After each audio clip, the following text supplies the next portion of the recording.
Hello everyone, I hope everyone is fine. Let's begin with chapter 6, life processes. Before getting started to the life processes in our body, we should know that what are the criteria which decide that whether something is alive. So the criteria which decides that whether something is alive is its movement. A movement either can be a visible movement or an invisible movement. The movement which can be seen are called as visible movements, like the movement of a body parts, whereas invisible movement are the molecular movements in the cells or the tissues which is necessary for all the life processes which cannot be seen, that is invisible movements. Just see an example of the birds flying. This is the movement of their body parts, which is visible movement. The fish is swimming. This is also a visible movement.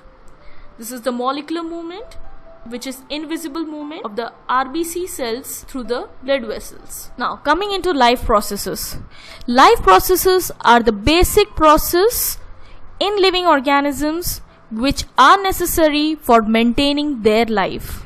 So all the processes which are required by a living organism to maintain its life is known as life processes. So the basic life processes which we are going to study in this chapter is nutrition, respiration, transportation and excretion. So let's see what are these processes. Nutrition. Nutrition is the process of taking food by an organism and its utilization by the body for the life process. Respiration. It is a process by which food is burnt in the cells of the body with the help of oxygen to release energy. Transportation. It is a process by which food, oxygen, water, waste products are carried from one part of the body to the other. The last one, excretion. Excretion is the process by which the waste products are removed from the body. So these are the four processes which we are going to study in this chapter. So let's begin with the first one, nutrition. We have already defined nutrition. Nutrition is taking in food and its utilization in the body. What is the significance or what is the importance of this nutrition? Nutrition is very much important to build the body, for its growth, to repair the damaged parts of the body and for energy. So what are the importance of nutrition? To build up the body, for the growth of an organism, to repair the damaged part of the body and for energy. Modes of nutrition. There are two modes of nutrition. One is autotrophic mode and the other one is heterotrophic mode of nutrition. Autotrophic, as the name suggests, auto means self. It is a type of a nutrition in which organisms prepare their food by themselves from a simple inorganic substance like carbon dioxide and water in the presence of sunlight and chlorophyll. You may be knowing this process. This process is known as photosynthesis. So this occurs in all green plants and even some bacteria. This was the first mode of nutrition. The second mode of nutrition is heterotrophic nutrition, and in this type of nutrition the organisms depends on others for food. So it is not preparing the food by itself but depending on others for its food. So all the animals including human beings, fungi and even some bacteria. So the two modes of nutrition is autotrophic nutrition and the second is heterotrophic nutrition. Now let's see what are the types of heterotrophic nutrition which we are going to study here. First one is saprophytic, parasitic and holozoic.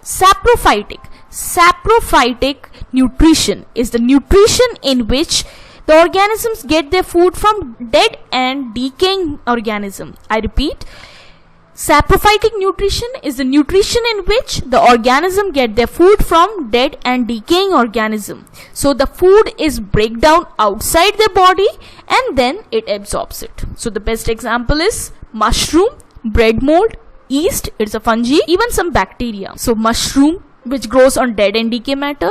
Similarly, bread mold, which is growing on a bread, it's also a fungus. So the second type of heterotrophic nutrition is parasitic nutrition. Parasites are the organism which grows on another or host, you can say, another organism.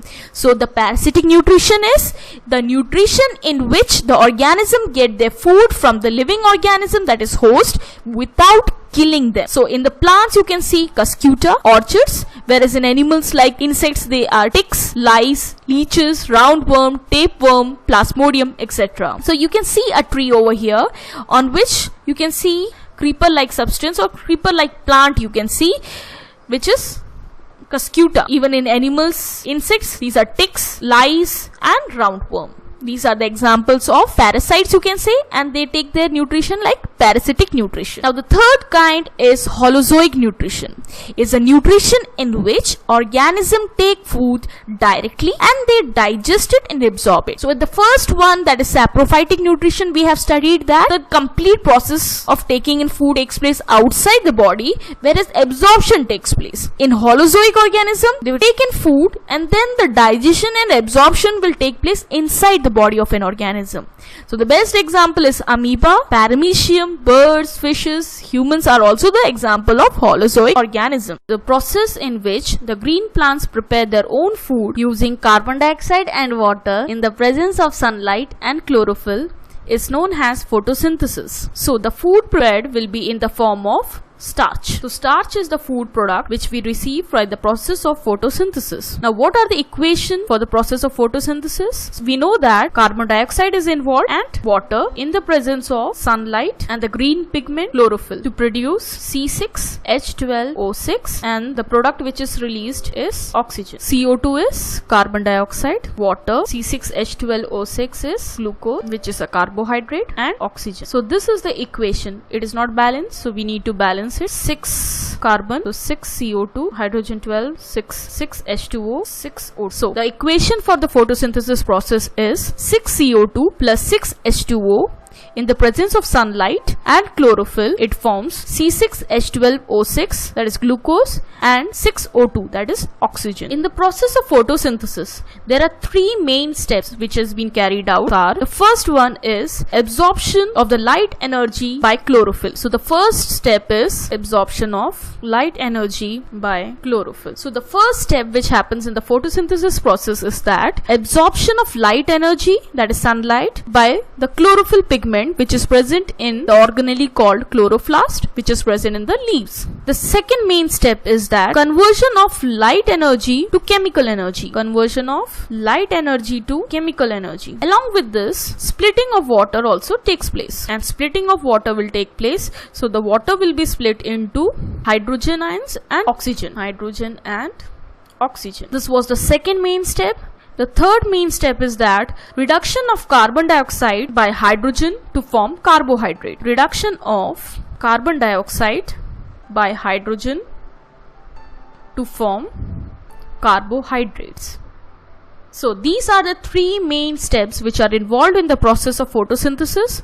The first one is absorption of light energy by chlorophyll pigment which is present in the leaves. Second is conversion of light energy into chemical energy, and even splitting of water to hydrogen and oxygen. The third main step is that reduction of carbon dioxide by hydrogen to form carbohydrates. Now let's see the structure of photosynthesis.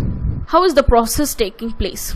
In the green leaves, pigment chlorophyll is present, carbon dioxide is present in the atmosphere, and water will be taken up by the roots. So when carbon dioxide react with the water in the presence of sunlight and chlorophyll, it forms oxygen. Oxygen is released, and also what is formed, that is glucose. So this is the process of photosynthesis. The raw materials which are used are carbon dioxide and water in the presence of sun, that is sunlight, and chlorophyll to form glucose and oxygen. Now let's study about chlorophyll. You have heard about chlorophyll in the process of photosynthesis. What is actually chlorophyll? Chlorophyll is the green pigment which is present in the leaves. So what is chlorophyll? It's a green pigment which is present in the organelle chloroplast which is inside the leaves. Now let's see the section of a leaf. This is upper epidermis. Similarly, lower epidermis is also present. Upper epidermis, you can see a coating which is called as wax cuticle. Similarly, it is present in the lower epidermis too. Wax cuticle. Lower epidermis, similar structure. Along with it, stoma is present. These are the guard cells. Guard cells with chlorophyll. Now, in between the upper epidermis and lower epidermis, mesophyll cells are present. Now, mesophyll cells, it is two kinds. One is palisade mesophyll and the second one is spongy mesophyll.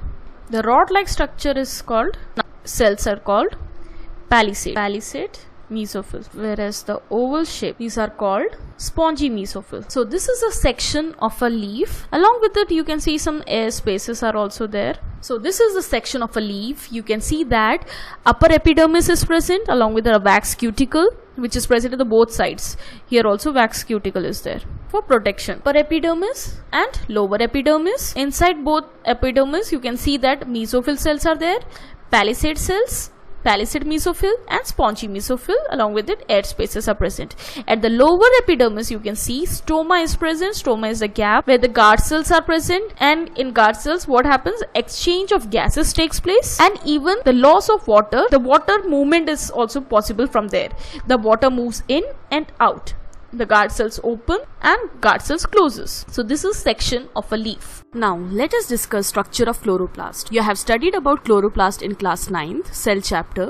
You have studied that it is an organelle which is present only in plant cell and not present in animal cell. You have also studied it contains a pigment which is called chlorophyll.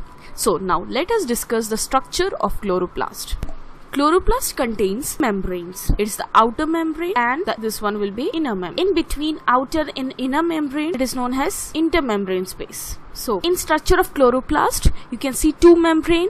One membrane is the outer membrane, and whereas the other membrane is the inner membrane. And between the two membrane, you can see the space which is known as intermembrane space. Now inside the inner membrane, there is liquid which is known as stroma, and this liquid you can say has a fluid which is called aqueous fluid. Now inside the stroma, there are coin-like structures. There are various coin-like structure, and each coin, you can say that a single coin of this is known as thylakoid. Each coin is known as thylakoid. Combination of these thylakoid together, that is we can call as stack of thylakoid. This is known as granum. These are stack of thylakoid. Now in between these granums, there are different granums. In between these granums, there is a link. This is known as lamellae. And inside this thylakoid, there is a fluid. This is known as lumen. So this is the structure of chloroplast. There are two membranes. One is outer membrane and another is inner membrane. Between two membranes, you can see intermembrane space. There is a fluid which is present inside the inner membrane space, which is called as stroma fluid. Stroma, that is aqueous fluid, means watery fluid. Whereas inside you can see coin-like structure. Each coin is called as thylakoid, whereas the stack of thylakoid is called granum, and it is interconnected by lamella. And whereas the innermost part of the thylakoid is known as lumen. Stomata. Stomata are the tiny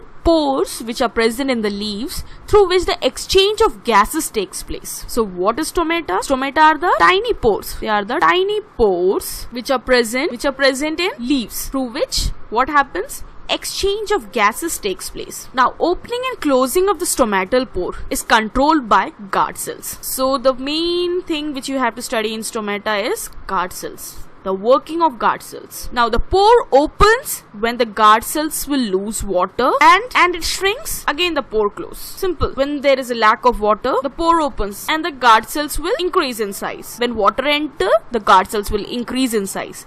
And when there is a loss of water, the guard cells will shrink and the guard cells stroma will be closed. Let us study the structure of stomata having guard cell and stroma. You know that the shape of the guard cell is just like a bean shape, which is having chlorophyll. So in between the guard cell, nucleus is present and chlorophyll pigment. These guard cells are covered by epidermal cells. Epidermal cells has nucleus. The inner line of the guard cell is thick.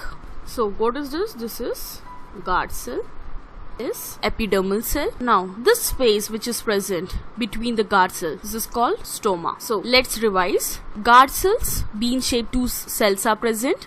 It is thickened at the inner wall. The covering of guard cells is epidermal cell, and there is a space which is present between the guard cell is stoma. We have already discussed about the opening and closing of stomata. The guard cells shrinks and expands. Guard cells will shrink when the water comes out, or you can say when the water goes out, the guard cells will shrink, whereas when the water gets in, the guard cells will expand. So there is an opening and closing of these guard cells. Now this pore is open. For example, this pore, now this is open. Change of gases will take place. What is the function of stomata? That is exchange of gases, even the transfer of water molecules. So it is open, whereas the guard cell closes, opening and closing. Here no exchange of gases. Here no exchange of gases will take place, whereas here exchange of gases, even the loss of water, transpiration, you can say that transpiration will occur. So this was about stomata. So this is about nutrition in plants. If you have any query related to this topic, you can comment me.